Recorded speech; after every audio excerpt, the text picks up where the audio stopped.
Hello again and thanks for joining. Here's what we've got coming up on this video. We've got a limited edition Bachmann locomotive. It's Dwight D Eisenhower and it's presented in this wooden box. It's quite a rare model. I'm really looking forward to having a look at it.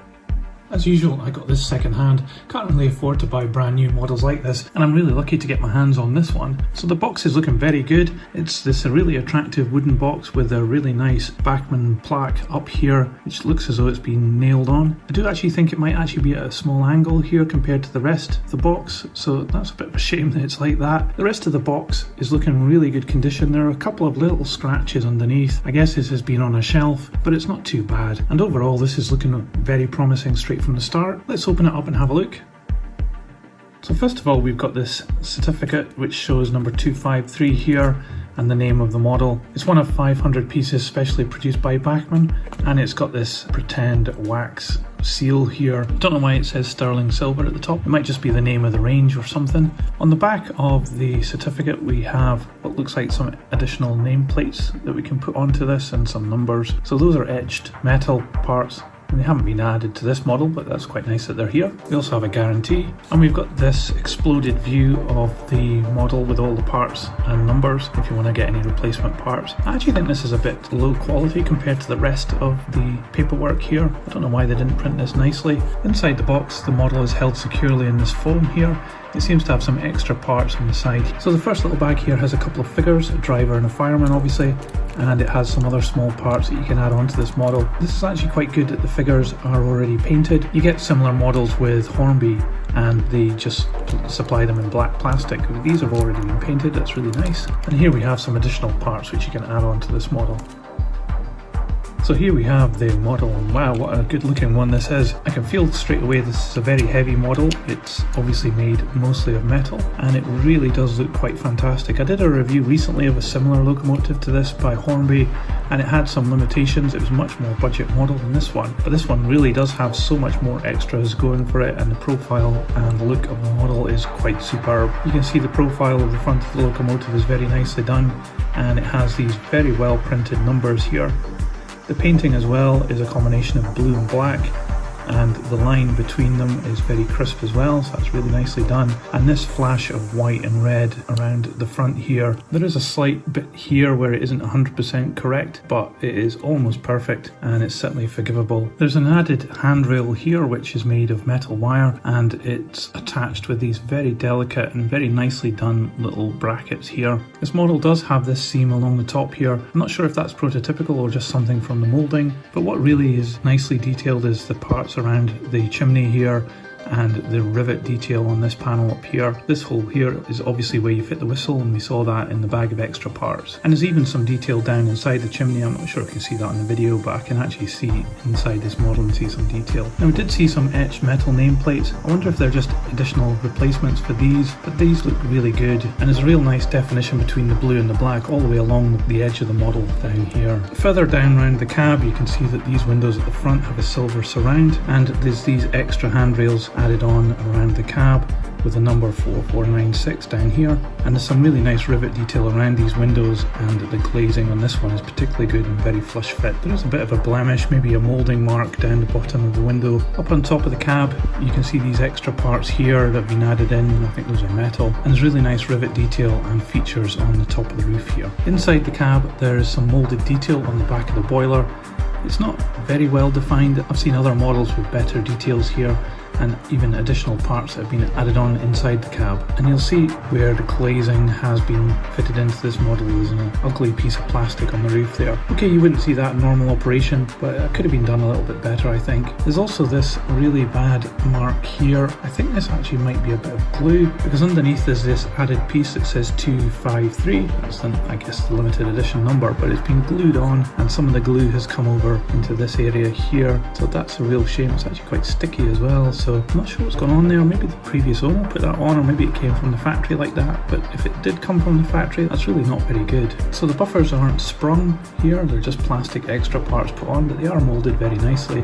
There's a lot of nice rivet detail around here. So looking further down at the wheels and the valve gear, we have the front truck which can move back and forward on this little track and allow the locomotive to get round tighter corners, and it is sprung as well, so there's a lot of play here to allow it to get over rough track. It's quite nicely done. It has some really nice rivet detail on the truck as well, and then further back we see the driving wheels with the valve gear. So this has been made in burnished metal and it has a few little blemishes on it that could actually be from age. Like I said, I didn't get this brand new, and there's some marks on the edges of the wheels as well, but again, that could just be play wear. You can see the brake blocks here, they're very nicely detailed and they're very close to the wheels. They have these little holes on them to allow the extra parts to be fitted. We saw those in one of the bags that we took out of the box. And further down, the final pony wheel is also a metal part, and it's sprung as well, and it allows a lot of articulation. So I don't think there'll be any problems with this going over rough track. And it looks as though the middle wheels are the ones that have the gears and are driven, and the outer two wheels just revolve freely, but because they're attached with a valve gear, they all work in sync. There's no traction tyres on this, but I'm not sure if it needs it. It's quite a heavy model. Anyway, let's have a look at the tender. So by contrast to the locomotive, the tender is actually quite light. I think it could probably benefit from a weight inside it. It seems very light by comparison to the locomotive. It has these great handrails again at the front here, and the printing on the side of the lettering LNER is very well done. It's very crisp and clear. It also has handrails at the back here, one on each side, and it has this window glazed as well. I saw recently the Hornby model that I reviewed just had this as plastic. It's got some nice rivet detail on the steps, and the door with its hinges is also very well defined, and there's also nice details here in the red area where the buffers are. Again, they're not sprung, but that's not a big deal really. The paint is applied really nicely onto this as well as onto the locomotive. It's quite a matte colour, very rich blue colour. I quite like that matte effect. It's certainly nicer than just glossy plastic. Here is some nice detail for the fireman. It's got some coal coming through, a couple of levers, and this vent as well.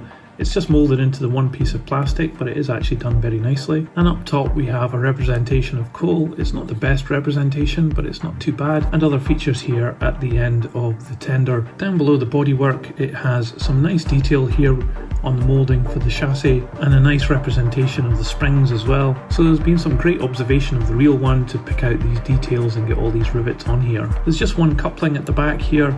It's a standard, almost Hornby style, but it's smaller than them. It's not in an M pocket, but you can see that you can change it by undoing the screw here.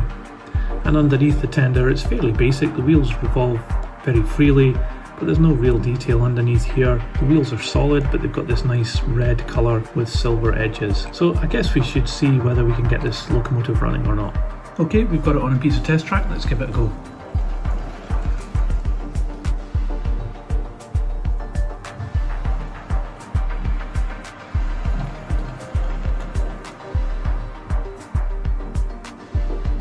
So that's really impressive. It started no problem at all, and it's super smooth and very quiet. I'm really impressed with the mechanism on this. It works absolutely fantastically. There's no pickup from the tender, so it's just picking up from the locomotive itself, and it seems to do the job though. This is a piece of ropey old Hornby track, and it's running no problem at all. So that's really good. So let's see how much this model weighs. So altogether this model weighs 477 grams. So what a great model this has turned out to be. It's a limited edition model from Bachmann, so it'll be very difficult to get hold of this, but if you do, I think you'll be very impressed with this model. Some of the things I like about it are definitely the paintwork. It's a really classy paint job it's got here. It's been applied very well, and the kind of matte blue colour it's got is a really nice finish to it, and it really stands out from other similar models of this type of locomotive. There's also some really nice detail on the wheels. The paintwork on the matte red is very well applied and it looks really cool, and the lining at the front of the locomotive between the blue, white, red and then the black is absolutely superb. The added on handrails down the side of the locomotive and around the cab are really nicely applied and really cool looking as well, and it also has the added benefit of running very smoothly. It's one of the best models I've seen running under DC power. The only slight gripe I would have is that the interior of the cab, the back of the boiler, doesn't have a lot of detail on it, but it's really just a small niggle because there's so much else going for this locomotive and you'd hardly see that anyway when it was running. If you do find one of these second-hand, I would say that you should definitely add it to your collection. I would say that this is a standout model that you could put on display in its own right and it would look fantastic. fantastic, and it would also look really incredible running on a model railway layout with a rake of coaches behind it. I would definitely recommend it. Look out for it. If you see it, grab it. Put it on the turntable so you can see all the way around. In the meantime though, I hope you liked this video. If you did, please give it a thumbs up. It really helps this channel, and you can subscribe to enjoy more videos like this. That's it for today. See you next time.